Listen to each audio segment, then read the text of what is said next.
Hi there. Come on in. It's Thursday night, October 14th, 2004. I'm Fred Trost, and on this edition of The Practical Sportsman, I have some information about misinformation in the outdoors that sportsmen ought to think about.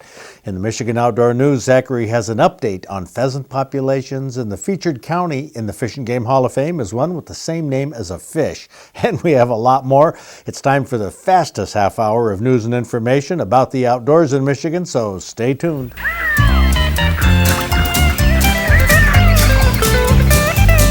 From the rugged shores and woodlands of the north, it's history of copper mines and iron ore, the Great Lakes fishery. To the farmlands of the southern counties we'll look around, my friend, at all that waits the sportsman in the state of Michigan. And sometimes when the moon brings out the diamonds in the snow, and the stillness of the forest lies encased in Arctic cold, the wind might whisper through the trees, listen if you can. It tells you all the beauty in the state of Michigan.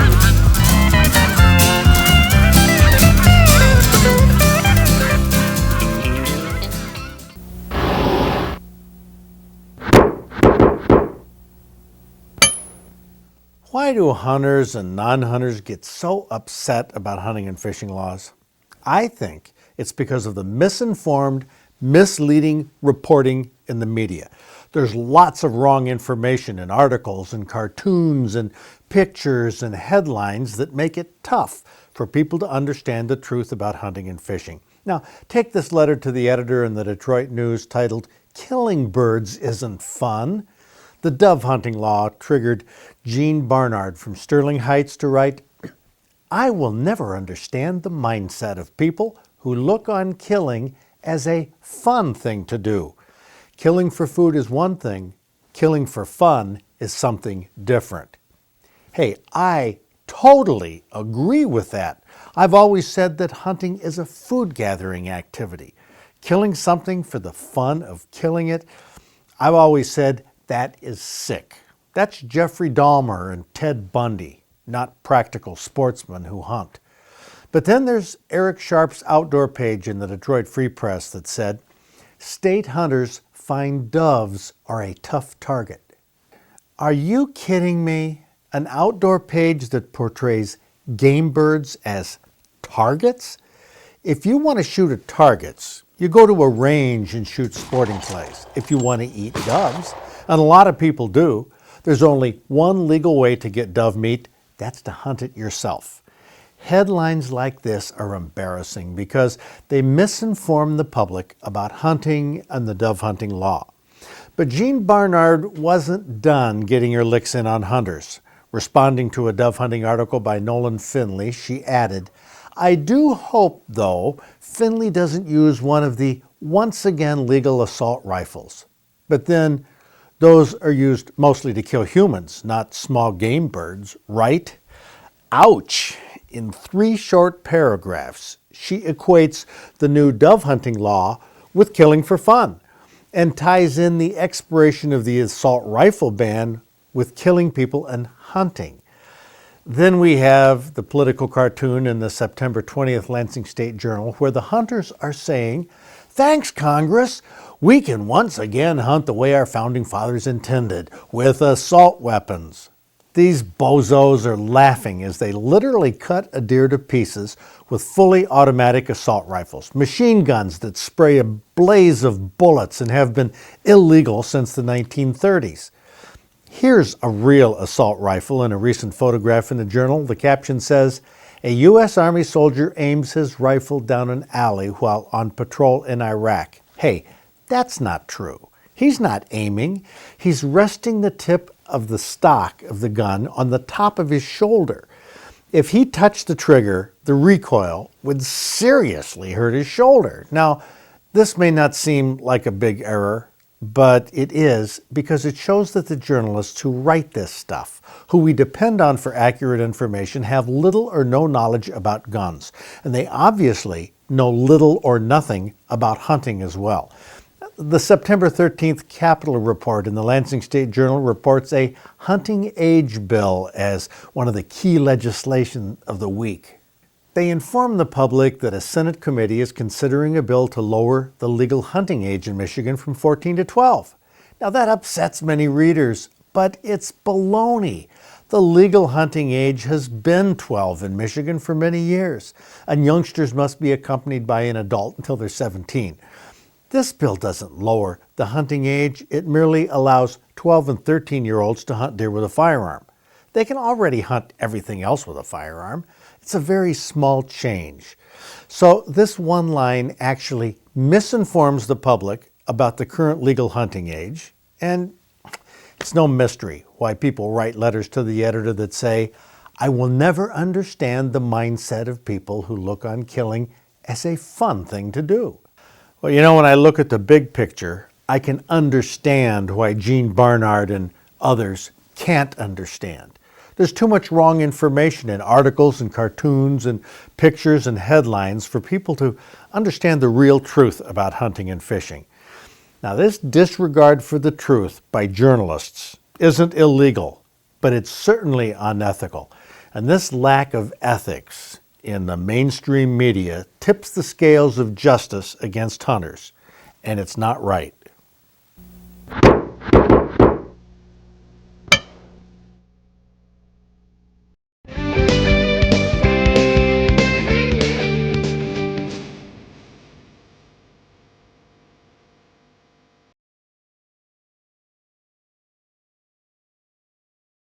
This week's featured county is named after the Native American tribe that originally lived in the area.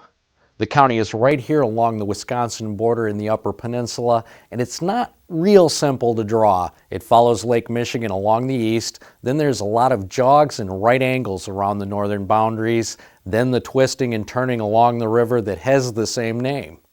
The county seat is located at the mouth of the river at the southern tip. It's the city of Menominee on the Menominee River, an area that at one time yielded large quantities of wild rice. The Native American tribe that lived here was the Menominee, and by most accounts the word Menominee means rice men or wild rice gatherers. The Menominees were also called the White Indians due to their light complexions. Fur traders began settling the area in the late 1700s, but lumbering became the big industry. By 1890, this was the second largest lumbering area in the nation. By the early 1900s, lumbering gave way to agriculture, and today Menominee County is the center of Upper Peninsula dairy farming. We can't talk about Menominee County without mentioning the Menominee whitefish, a small cousin of the lake whitefish that rarely grows over 2 pounds. It's also called the round whitefish and is found in all of the Great Lakes except Lake Erie. They spend most of the year in deep water. Anglers catch them in shallow waters off piers in April and May, and again in October and November. Well, with the water, farmland, and forests, Menominee County has a tremendous variety of wildlife and produces its share of photos for our Fish and Game Hall of Fame.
Which county is next on the Fish and Game Hall of Fame? Well, it's going to be Marquette County.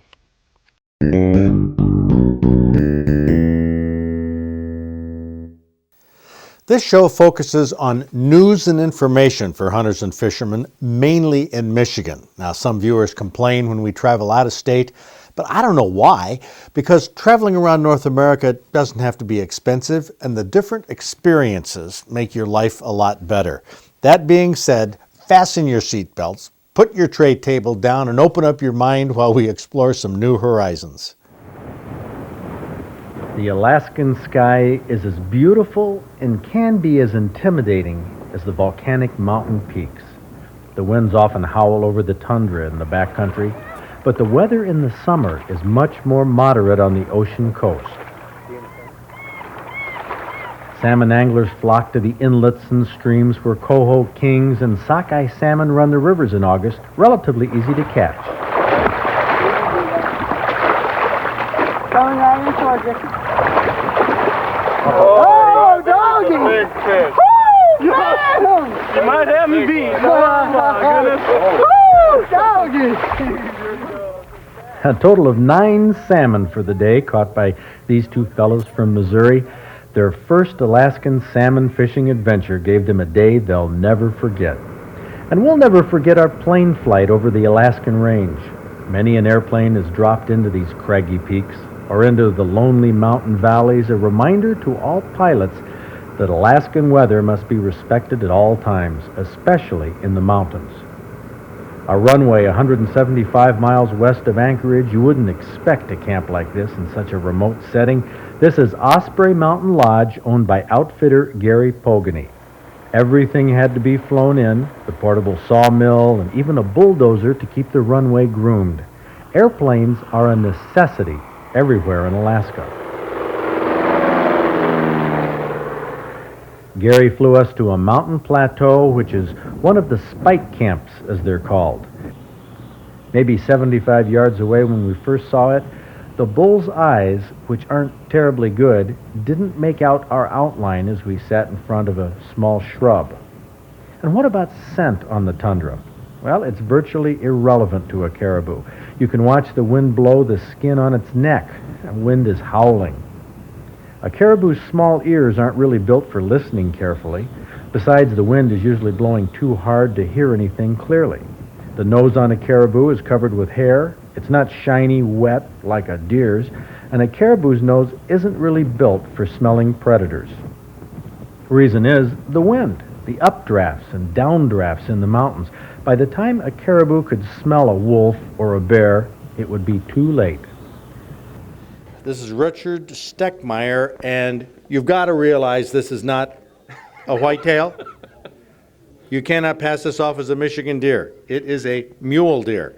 It came from Wyoming, and the difference is, with mule deer, they virtually always have the antlers forked like that.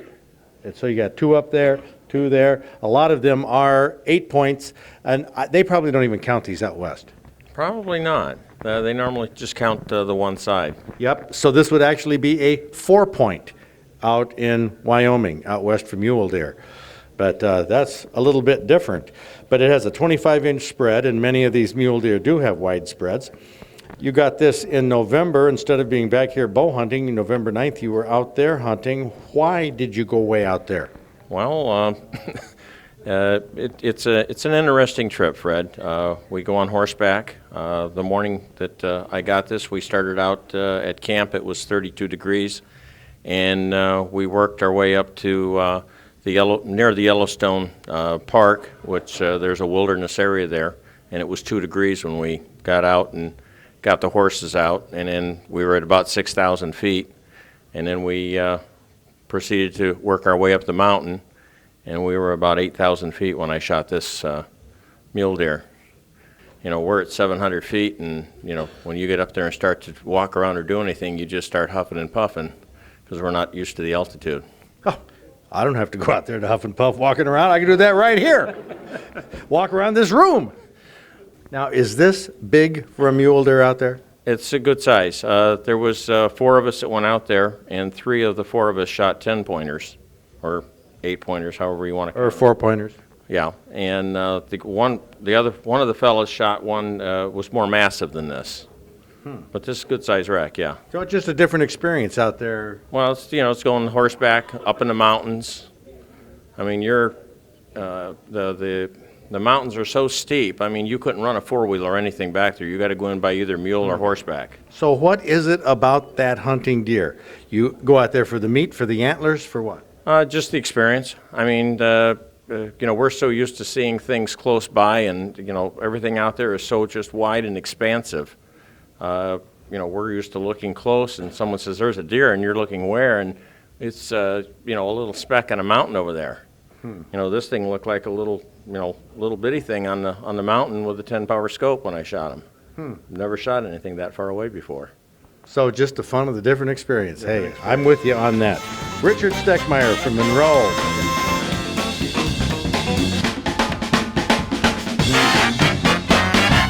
Enjoy the cool weather. Show a youngster why the outdoors is such a great place to be, and we'll see you right back here next week.